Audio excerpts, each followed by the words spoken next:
इस वक्त Indian cricket team में बहुत सारे बदलावों की बात हो रही है। कभी किसी को ड्रॉप कर दिया जा रहा है तो कभी किसी को रिप्लेस कर दिया जा रहा है।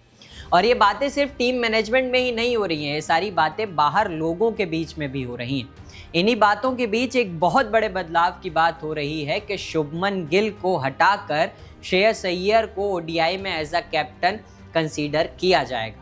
और इस बात को हवा कहां से मिली, जब T20I वर्ल्ड कप की टीम से शुभमन गिल को ड्रॉप कर दिया गया। और उसके अलावा शुभमन गिल की जो परफॉर्मेंस थी वो भी उतनी अच्छी नहीं थी, उनके रिकॉर्ड्स भी लगातार खराब आ रहे थे।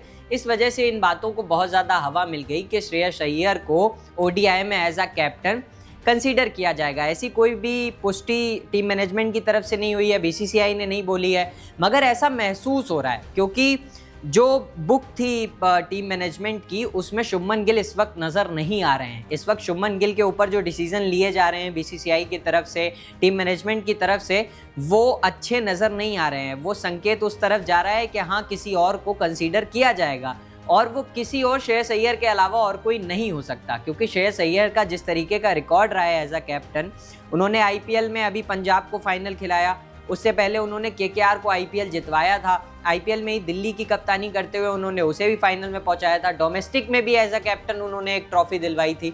तो जो उनका विनिंग परसेंटेज है वो भी 56% है एज अ कैप्टन। तो बहुत बेहतरीन उनकी परफॉर्मेंस रही है एज अ कैप्टन और उन्हें वो एक स्टेबिलिटी दे सकते हैं टीम को, क्योंकि जो शुभमन गिल से नहीं मिल पा रही है और हमें पिछले कई कप्तानों से नहीं मिली। हम बार बार बहुत सेटिस्फाई नहीं हो पा रहे थे, हम बार बार किसी को हटा रहे थे, किसी को वापस ला रहे थे। तो ऐसा लग रहा है कि अगर श्रेयस अय्यर को कंसीडर किया जाता है तो वो स्टेबिलिटी टीम इंडिया में आ जाएगी। और बीसीसीआई पिछले कुछ सालों से लगातार इसी स्टेबिलिटी को ढूंढ रहा है कि टीम स्ट्रक्चर वही रहे, एक कप्तान जिसको हम बनाए वो लंबे समय तक टिका रहे, मैचेस जिता करके दे, अच्छी परफॉर्मेंस दे। तो वो काम श्रेयस अय्यर करके दे सकते हैं, क्योंकि वो मीडिया फ्रेंडली बहुत ज़्यादा नहीं है, बड़ी बड़ी बातें नहीं करते हैं, परफॉर्मेंस करके देते हैं। और शायद उसी बेसिस पे उन्हें एज अ कैप्टन ओडीआई में कंसीडर किया जा सकता है। और T20I में भी आपको बहुत जल्दी एक कप्तान की ज़रूरत पड़ने वाली है, क्योंकि सूर्य कुमार यादव बहुत लंबे समय तक अब कैप्टनसी नहीं करेंगे T20I की।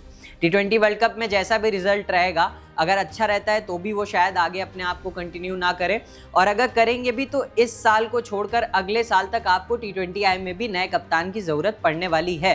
तो आप वाइट बॉल क्रिकेट में एक ही कैप्टन कंसीडर करने की कोशिश करेंगे, जो आप अभी तक कर भी रहे थे, तो शायद आपको नया चेहरा ढूंढना पड़ेगा।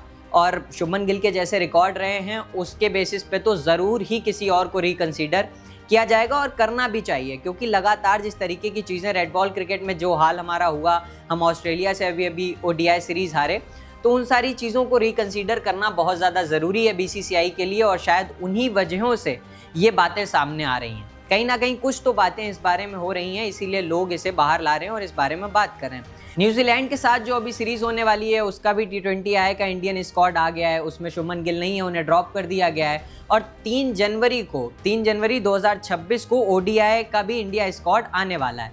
तो अब जो ये बातें हो रही हैं, इन बातों को हवा मिल रही है, तो ऐसा महसूस हो रहा है कि शायद उसी में ये बदलाव आपको देखने को मिल जाए, क्योंकि अभी से ही कंसीडर करना शुरू करेगी बीसीसीआई, क्योंकि अगले साल आपका ओडीआई वर्ल्ड कप है। अभी T20I वर्ल्ड कप आप खेल कर गए, तो T20I वर्ल्ड कप में आपने डिसीजन लिया कि आप अगर नहीं आप कंसीडर करना चाहते थे तो आपने तुरंत ईशान किशन को अंदर किया और चीज़ें सही कर ली। तो शायद अभी ओडीआई के लिए भी उस तरीके की चीज़ों को रिकंसीडर किया जाएगा और एक स्टेबल टीम स्क्वाड बनाया जाएगा, एक स्टेबल स्ट्रक्चर बनाया जाएगा टीम से, जिससे आने वाले समय में सारी चीज़ें ठीक रहें।